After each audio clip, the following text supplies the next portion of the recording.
Alors Jordan Peterson a publié ce qu'il appelle un manifeste conservateur. Le titre, il a l'air clair, n'est-ce pas? Mais que se passe-t-il quand on ouvre le document et que, ça ne ressemble pas du tout à un manifeste? C'est pile la question que s'est posée l'analyste Stéphane Guérès. Aujourd'hui, on va décortiquer son analyse et franchement, elle est fascinante. Elle révèle que ce texte pourrait bien cacher une philosophie complètement différente. Attendez-vous à quelques surprises.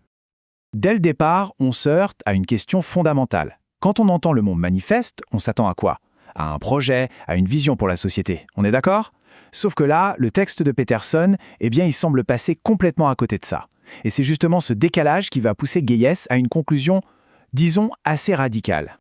Et là voilà, la conclusion de Guérès, et elle est sans détour, ce n'est pas vraiment un manifeste. C'est une affirmation qui claque et qui va être le fil rouge de toute son analyse. Mais alors, sur quoi il se base pour dire ça? Ok, première étape, on va s'intéresser à la forme. Qu'est-ce qui, dans la structure même du texte, le rend si différent d'un manifeste politique classique? Geertz met le doigt sur une différence vraiment essentielle. Et c'est là que ça devient super intéressant, cette distinction que fait Geertz. D'un côté, on a le manifeste traditionnel, celui qui dessine les contours d'une société future, qui propose des actions concrètes, et de l'autre, on a le texte de Peterson. Lui, il est entièrement centré sur des valeurs personnelles, l'humilité, la liberté, l'identité. C'est une vision pour l'individu, pas pour la société dans son ensemble. Bon, c'est cohérent avec le personnage de Peterson, c'est sûr, mais pour Geertz, ça rate complètement la cible de ce qu'est un manifeste politique. Allez, on passe au deuxième point, et là c'est quelque chose qui a vraiment surpris l'auteur de l'analyse, une absence, mais alors une absence très très curieuse au cœur de l'argumentaire de Peterson. Surtout venant de lui. Tout le monde sait que Peterson est un critique féroce du marxisme. On s'attendrait donc logiquement à une attaque en règle de ses fondements économiques, de sa logique utilitariste, cette idée de maximiser le bien-être pour le plus grand nombre. Mais, comme le souligne Guérès, rien de tout ça. Non, au lieu de s'en prendre au système, Peterson propose une réponse qui est purement morale, centrée sur l'individu. C'est une stratégie pour le moins déroutante, qui laisse un peu perplexe. Du coup, la question est évidente, et Geertz la pose très clairement. Pourquoi un intellectuel comme Peterson, qui en plus a étudié l'économie, choisirait-il d'ignorer la faille économique fondamentale du marxisme? C'est quand même le cœur de la doctrine qu'il prétend combattre, non? L'hypothèse de Geertz, elle, est purement stratégique. Et si cette omission, c'était un choix délibéré. Peterson s'adresse à un public conservateur qui, souvent, est moins à l'aise avec les débats économiques un peu pointus. Alors, en évitant ce terrain miné, il rend son message plus universel, plus rassembleur. Ce serait donc moins un oubli qu'une habile tactique de communication, en fait. Ok, maintenant on plonge au cœur du manifeste, les valeurs. L'ordre dans lequel Peterson les présente n'a rien d'anodin. Et pour Geertz, il y a là des messages subtils, mais vraiment puissants. La toute première valeur qu'il pose, c'est l'humilité. Tiens, pourquoi pas la liberté? Geertz propose une interprétation assez fascinante.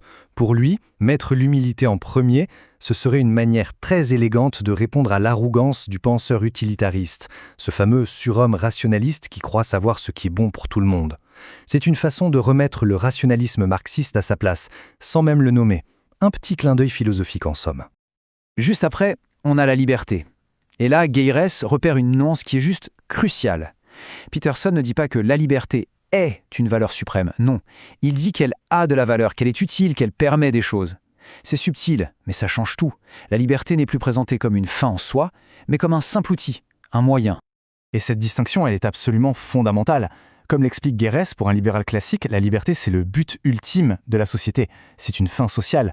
Mais pour Peterson, en tout cas dans ce texte, ça a l'air d'être un moyen personnel pour atteindre autre chose.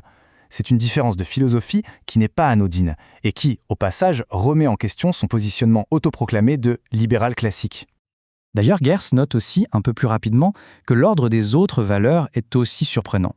La justice, par exemple, qui arrive très tard, ou la responsabilité, tout ça renforce l'idée que la structure de ce manifeste n'a vraiment pas été laissée au hasard. Chaque choix de mots, chaque placement a son importance. Et on arrive maintenant au bouquet final, le point culminant de l'analyse. C'est la conclusion du manifeste de Peterson, le moment où un concept clé fait une entrée fracassante et change complètement la perspective. Et c'est là, dans sa conclusion, que Peterson abat ses cartes. Tout d'un coup, il ne parle plus d'humilité, de liberté, mais d'une valeur qui vient éclipser toutes les autres, la fameuse souveraineté individuelle.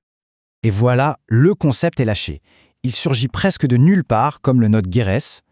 Après un long développement sur toute une série de valeurs, la souveraineté individuelle apparaît comme la clé de voûte, la solution ultime au problème de l'Occident. C'est ça, le véritable cœur de son message. Et c'est là que tout bascule, parce que la souveraineté individuelle, ce n'est pas vraiment une valeur conservatrice traditionnelle, non. Comme le rappelle Jerry Yes, c'est le dogme central, le cœur du réacteur des libertariens. C'est cette idée que rien, ni l'État, ni la société, rien du tout ne peut légitimement être placé au-dessus de l'individu. En faisant de ce concept le point d'orgue de son texte, Peterson ne se positionne plus vraiment comme un conservateur, mais peut-être comme toute autre chose.